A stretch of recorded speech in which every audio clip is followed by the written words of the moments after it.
આગાહીના પગલે સુરત શહેરમાં પણ વરસાદી માહોલ જોવા મળ્યો છે। ડુમ્મસ વિસ્તારમાં ધોધમાર વરસાદ થયો। દરિયાકાંઠે ભારે પવન સાથે વરસાદી માહોલ સર્જાયો છે। દક્ષિણ સૌરાષ્ટ્રના કેટલાક વિસ્તારોમાં વરસાદ, દક્ષિણ ગુજરાતના કેટલાક વિસ્તારોમાં વરસાદ નોંધાઈ રહ્યો છે અને ભારે પવન સાથે આ વરસાદ જે છે તે જોવા મળી રહ્યો છે।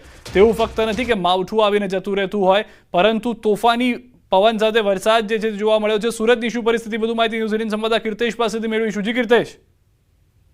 બિલકુલ, અરબી સમુદ્રમાં જે પ્રકારે ડીપ ડિપ્રેશન સર્જાયું છે તેની અસર હવે દક્ષિણ ગુજરાતમાં જોવા મળી રહી છે। ખાસ કરીને બપોર બાદ વાતાવરણમાં પલટો આવ્યો હતો અને જોતજોતામાં સુરતનો કતારગામ વિસ્તાર હોય, વરાછા હોય, અડાજણ હોય, પાંડેસરા હોય, ઉધના હોય, તમામ વિસ્તારોમાં વરસાદ વધીની ગતિએ શરૂ થયો હતો। જો કે દરિયા કિનારાના વિસ્તારમાં ભારે પવન સાથે વરસાદ પડ્યો છે, જેને લઈને છેલ્લા કેટલાક દિવસથી ગરમીથી ત્રાહિમામ પોકારી ચૂકેલા લોકોને રાહત મળી છે। બીજી બાજુ વેકેશન ચાલતું છે, જેને લઈને લોકો પરિવાર સાથે સુરતના ફરવાલાયક સ્થળ ડુમ્મસે પહોંચ્યા હતા અને વરસાદ પડતા લોકોને ગરમીથી રાહત મળી હતી અને વરસાદનો આનંદ માણતા પણ જોવા મળ્યા હતા।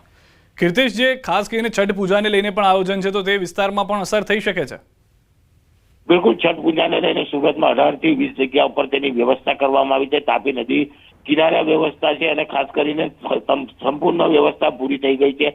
એટલે કે જો વરસાદ વધુ પડે અને પાણીનો ભરાવો થાય તો ચોક્કસ છઠ પૂજામાં તેની અસર થાય। બાકી અત્યારે જે પ્રકારે તંત્ર કામે લાગ્યું છે ત્યારે સીધી અસર છઠ પૂજા પર નહીં પડે, પણ ગરમી અને બફારાને લઈને લોકોને જે કંટાળી ગયા હતા, ચોક્કસ આ વરસાદને લઈને વાતાવરણમાં મહદ અંશે ઠંડક પસરી છે।